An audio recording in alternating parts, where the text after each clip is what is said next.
Hey, welcome to the Friday morning stand up for independent consulting business owners. I am Melissa Lieberman. I am a business growth coach and strategist for independent consultants. So if we haven't met yet, that is who I am. And today I want to focus on the topic of consulting margins and most importantly, the one margin that most of us overlook. So you might be familiar with margins. There's three main types of financial margins you might be looking at in your business: gross profit margin, operating profit margin, net profit margin. I meet with my own he's an independent consultant. He is my fractional CFO. We meet once a month. We go over my numbers. We talk about, mostly we on my business, we look at the net profit margin and figure out how, how does that compare to industry trends and that kind of thing. So the other day I was working with him, and it was a couple months ago actually, and we were talking about margins, and I was asking him questions about what he sees as industry standards, and we were just looking at my numbers in a couple of different ways. And then we started talking about a fourth concept, a fourth type of margin that he brought up that I had never thought about it this way before. He asked me about my life margin. He's a bookkeeper, an accountant, a CFO by trade, and so it's kind of like interesting that this would even be something that crossed his mind. But I love his style. And anyway, so it's a very non-financial. My point is, it's a very non-financial type of a conversation. So I asked, he started asking me about, have I considered my life margin? And I had to admit to him, I didn't even know what he was talking about. And so that's apparently not uncommon. So he just described his way of looking at it to me, which is, as you're building out your business, for you specifically, as you're building out your consulting business, how are you thinking about the way that your overall life looks and matching up your business plan and your service offerings and the way you deliver to clients with the concept of life margin in mind? So I'll give you a few examples of that, because as he started talking with me about my potential areas of improvement for life margin, it became very clear that I had kind of this connection to that most of us have. Some of us are trying to recover from it, but is this connection to, if I want to make more money, I need to spend more time. And the concept of life margin in your business really decouples those two things. You don't need to spend more time in order to make more money. You don't need to spend the same amount of time, even that you're spending now, to make the same amount of money. So I'll give you some examples here of how you might apply this in your business. The first step of this process is really to ask yourself, what do I want my life margin? What do I want the time left over to live my life to look like? Or even a better question might be, how much time do I want to kind of quote unquote live my life outside of business? And then how much time is left over for my business? We never think of it that way. We always think of it as, well, how much time is this business going to take? Just like, how much time does my job going to take me? Somewhere between 40 and 80 hours a week, usually. And then how much time is left over for my life, and how am I going to spend that? What if you looked at it the opposite way? How much time does it take for me to live the kind of life that I want to live outside of my business? And now what's remaining for me to run my business? Such a challenging way to look at it, but I really offer that to you to figure that out for yourself and back into this, what you want your overall life to look like, and what kind of percentages you want to be spending on in different buckets, including your business. So that's the first step, is really just like taking a step back with a blank piece of paper, taking away all of those preconceived notions and thought processes you might have had from corporate, and really thinking about what you want that your overall life to look like. And then once you've got that vision, then you've got to start comparing where you're, in your business bucket, what how do you want to be spending that business bucket, that allocation to your business bucket, in the most efficient way. So, for example, kind of back to the topic that I had with my CFO, we were just playing around with different business models that would give me more life margin, more space in my day, more space in the ability to think. That's a whole different, that's related to this, but it could also be a whole different topic. How do I create more space in my day to think, to create concepts for my clients, to think about my clients and how I might be able to better help them as we're progressing forward, rather than like rushing from call to call to call and literally not even have time to have lunch, let alone time to think. You are probably in that same position, right? How do you create more space for your life? How do you create more space for your ability to even think during the course of the day? And so, what then that boils down to is looking at the business model that you've set up, the business model and the business plan that you've created, and asking yourself, how could I get more efficient?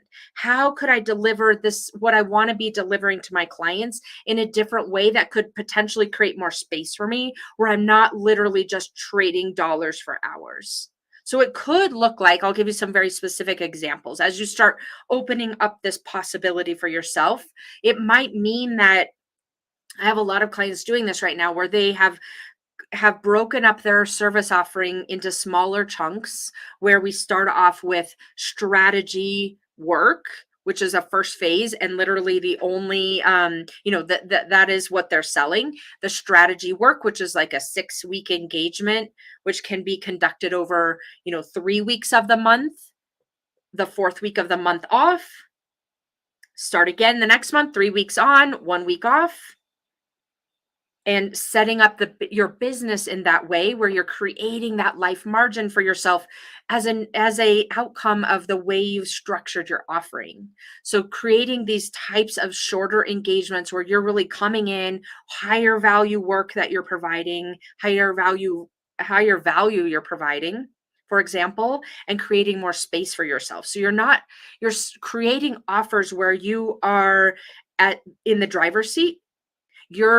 You're creating the process and the structure around, in this example, what this strategy work looks like, and you're protecting your time and your mental energy as a result of it. So that's one example that you could start looking at, is let me create some shorter engagements, like strategy type work, that's higher value, higher compensation, and more ability to direct the schedule, and then you get to decide at the end of that strategy work, whether or not you want to take on the implementation. So you've been able to kind of qualify the client and figure out, are they going to be a client who expects me to be available 24/7 and kind of decreasing my life margin, or are they going to be a client where I can really fit this into the type of schedule that I want to be having, whether it is that model I just described to you, 3 weeks on, 1 week off, or whether it's you working 3 days on that client a week, and not being available Fridays, Thursday, Friday, whatever it is, right? So thinking about your engagements and the way you structure your offer in a way that triangulates your life margin with what the client needs and wants and expects from an outcome perspective, and aligning those two things together. Another example might be you bringing on, when you figure out what you want this life margin to look like. Is it like I just described, taking off, not working on client delivery 1 week out of the month? I have one client who's doing that right now. He's working on the client delivery 3 weeks of the month, and 1 week off. Working more on his business, creating space for his life, and that kind of thing. Other clients working 4 days a week and taking Fridays to really focus in on their business. Other clients working 3 days a week and spending a 3-day weekend and 1 day on their business. Like, whatever you want that model to look like, decoupling the idea that you have to sacrifice making more money because you're creating more life margin. It doesn't have to be that type of a trade-off. Another couple of examples might be you bringing on an assistant to help you to create this life margin that you're wanting to look at, or just resetting expectations with your existing clients about your availability and training them, essentially teaching them how to treat you. A lot of times their only frame of reference is how they manage employees. So they just start treating you like an employee. That's their only frame of reference. It's incumbent upon you. Is that the right word? It's your responsibility to train them how to treat you as a consultant and a non-employee. If you're having issues with your availability, that could be a really good way to start creating more life margin for yourself. The other way of creating more life margin is really getting out of the pricing by hour, so even pricing by day model, and into a value-based pricing so that you're not so tied to, well, if I take this hour off, then I'm not getting paid, which is a detractor from you being able to create more life margin, right? So with that, I want to give you a couple of resources to start putting this into the action. The first is episode 58 on the Grow Your Independent Consulting Business podcast. So it just came out yesterday, episode 58. I talk a lot more about these consulting margins and give you more examples of how to put this in place for you and your business. And then also I want to remind you about the Independent Consultants Business Growth Assessment. So you can go to ic-scorecard.com and take that assessment. It's going to give you a really rich, detailed report on the 4 key pillars of your business as it relates to growing your business in a sustainable, predictable way. And so you'll answer, I think there's 26 questions. You'll answer those questions, and then it will give you a PDF report on kind of your score overall about, how well you're set up for growth in your sustainable growth and predictable growth in your business, and some very tangible next steps for the scores that are a little bit lower, how you can start improving upon those and building out a business that you love, that's growing, that doesn't require more time for you to spend in order to grow, and where you're creating more of this life margin. So be sure to go put what I just shared with you into action. And then to dive deeper into it, you can go to episode 58 of the podcast and then go take that growth assessment. And I look forward to seeing you again next Friday. Take care.